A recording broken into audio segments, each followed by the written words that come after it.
Olá, gente, tudo bem?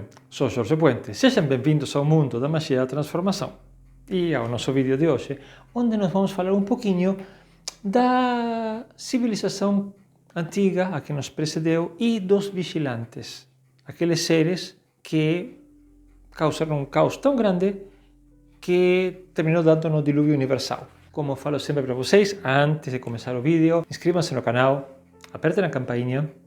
E, bom, se vocês gostaram do vídeo, deem um like. Dito isso, vamos ao tema que nos interessa. Todos nós ouvimos falar do dilúvio universal, que veio porque a humanidade estava um espanto. Basicamente, estava todo mundo com todo mundo, era um horror, enfim, uma degradação moral espantosa. E então, não sabemos por que Deus falou, não dá mais, vou destruir tudo. Tá bem? E, bom, isso que nos contam na igreja, na escola, a gente cresce ouvindo o dilúvio universal pelos pecados dos humanos. Tá bem? Mas, que temos disso? Só a história de Noé, né? E sempre, como se fala, a palavra pecado, pecado. Então, quando nós pensamos em pecado, naturalmente pensamos em coisas que são pecado para nós. Tá bem? Ontem estava falando com uma aluna e ela me questionou muito a questão do pecado. Eu falei, olha, a palavra original que se usa, ou seja, o significado original da palavra em hebraico, não tem nada a ver com moralidade. Implica simplesmente que a pessoa não se comportou como deveria. Ela cometeu um erro. Isso por quê? Porque Yahvé dá para o povo de Israel 613 leis a seguir. E quando alguém se desvia do que tem que fazer, comete um pecado, ou seja, o não cumprimento de alguma regra. Não tem nada a ver com moralidade. O negócio do pecado associado à moralidade e principalmente à sexualidade é uma questão cristã. É típico dos cristãos, aparece com o cristianismo. Tá? Antes disso, o pecado sempre estava direcionado a algo que estava mal feito.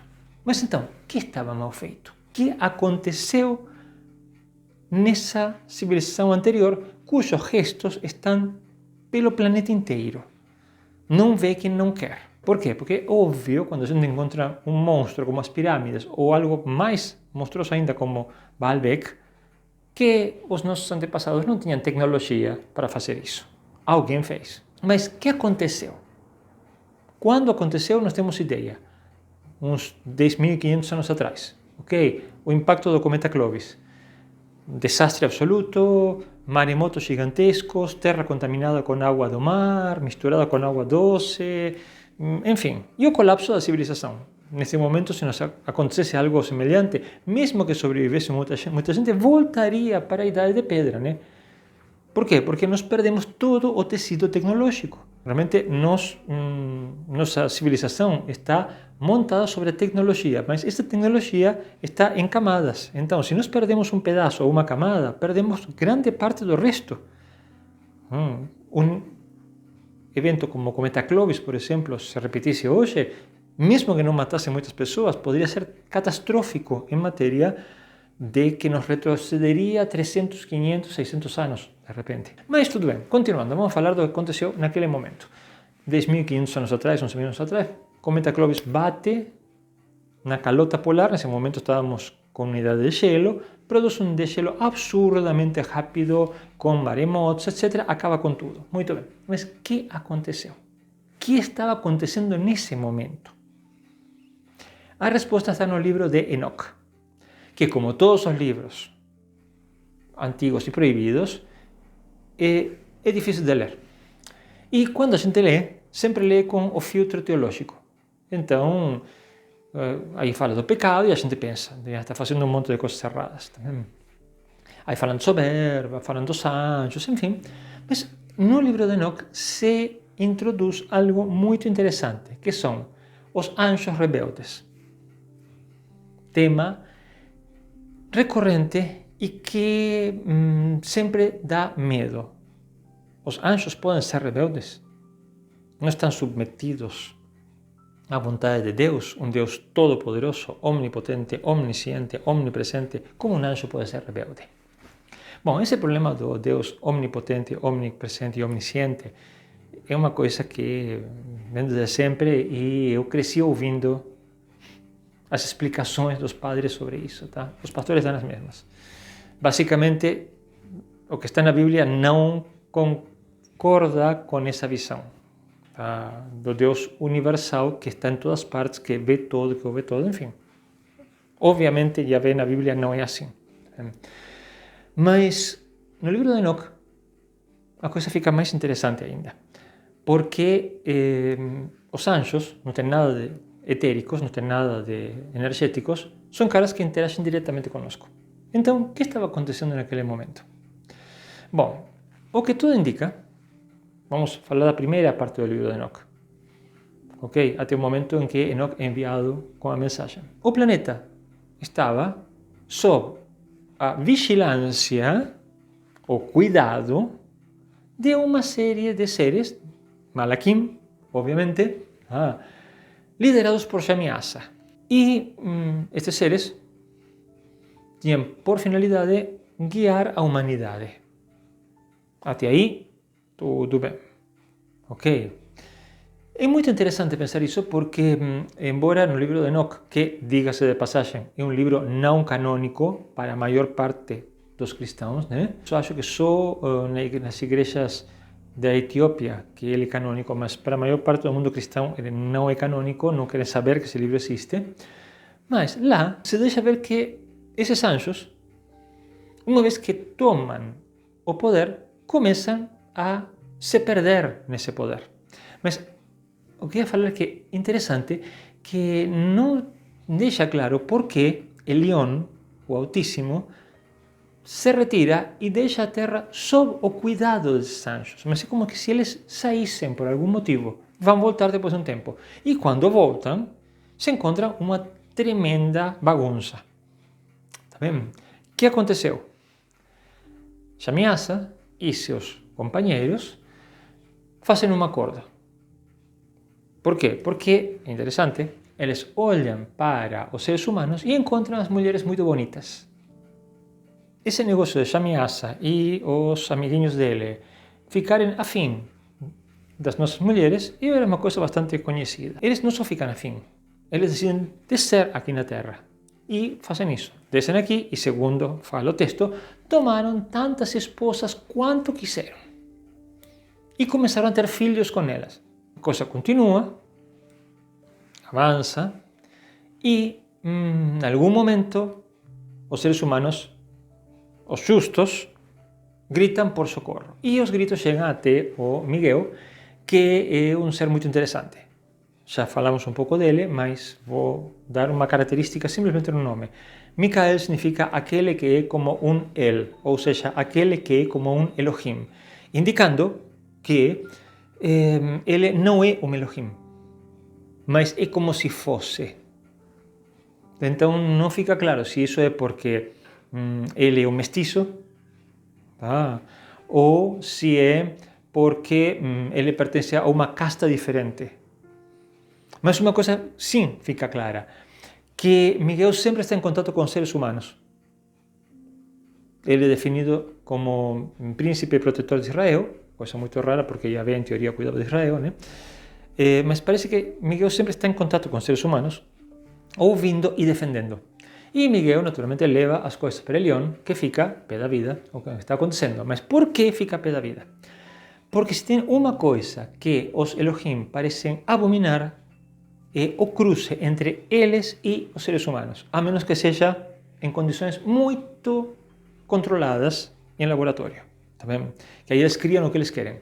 Mas assim, um Elohim, ou seja, uma das raças deles com um ser humano, não é tolerado.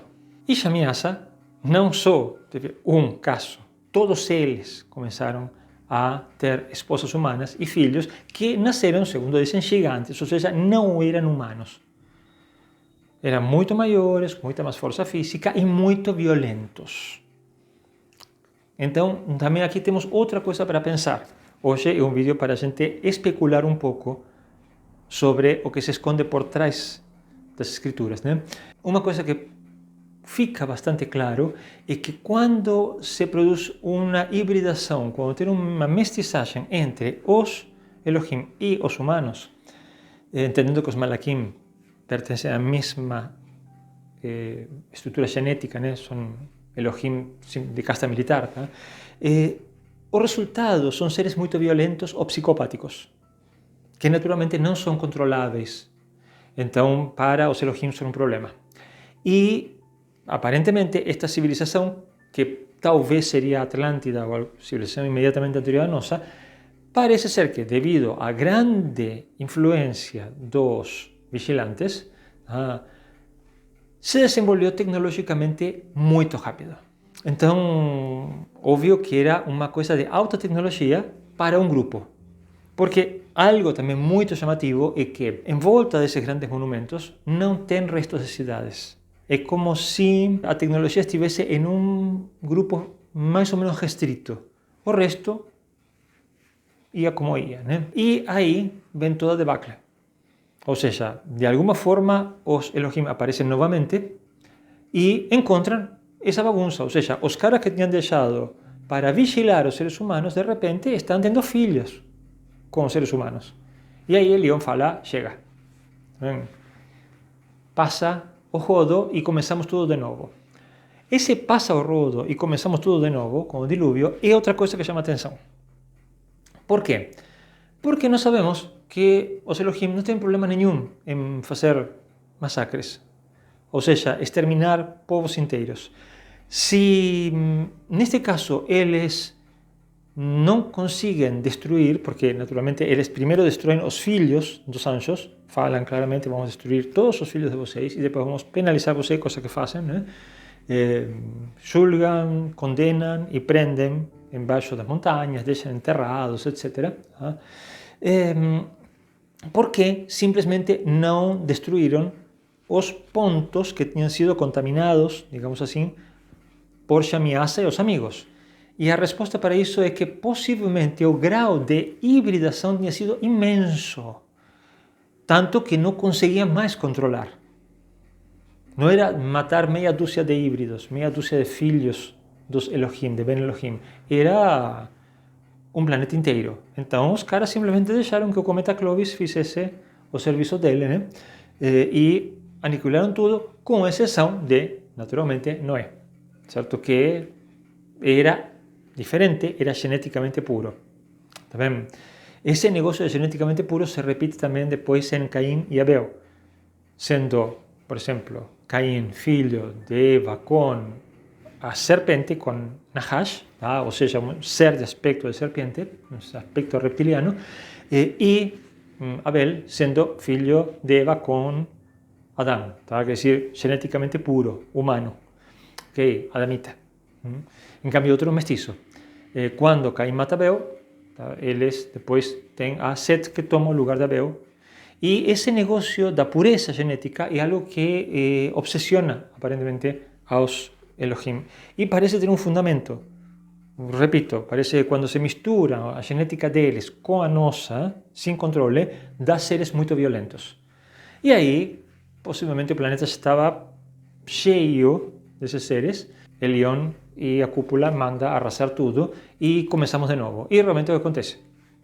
Vai tudo para o brejo, dilúvio universal, e a partir daí o Ruach dos Elohim pairava sobre as águas, divisão das águas, criação dos Ganeden, também para reflorestar o planeta, etc, etc, etc. Também.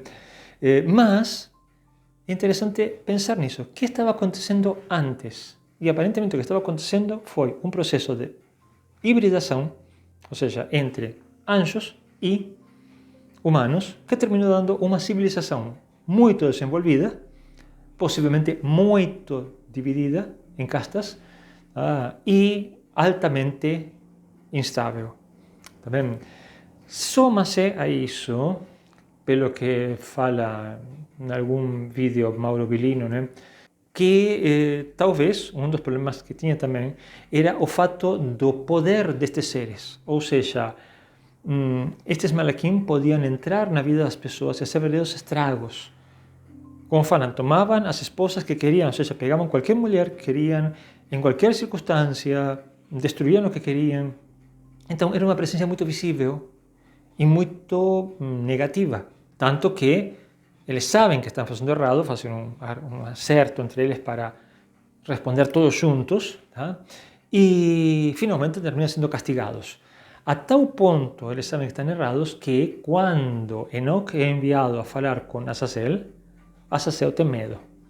E uma coisa que a gente sabe muito bem é que normalmente os Malaquim não têm medo nenhum dos seres humanos. Pelo contrário, nós que temos medo deles, né? Mas eles jamais. Ou seja, que assim, Azazel tinha ficado com medo da mensagem de Enoch e não tinha feito nada contra ele, revela coisas também muito interessantes, tanto sobre Enoch quanto sobre estes vigilantes em especial. E bom, gente, com isso eu vou deixar o vídeo por aqui para vocês pensarem. Quem tiver interesse pode ver o livro de Enoch, está aberto, tá? Podem ler, passem por toda a parte de teologia e vai para o que interessa, que é o comportamento dos anjos e dos chefes deles. E depois vocês me contam, ok? E com isto vamos encerrar o vídeo por aqui. Queria agradecer a vocês, como sempre, por estar aqui comigo, dividindo todos estes temas. E se tiverem dúvidas ou sugestões para vídeo, mandem, deixem aqui nos comentários, que eu sempre respondo e sempre é bom poder interagir com vocês, tá bem? E com isto vamos nos despedindo por aqui. Até o próximo vídeo, se a Deus ou Deus estiverem de acordo. Sim, um abraço enorme para todos.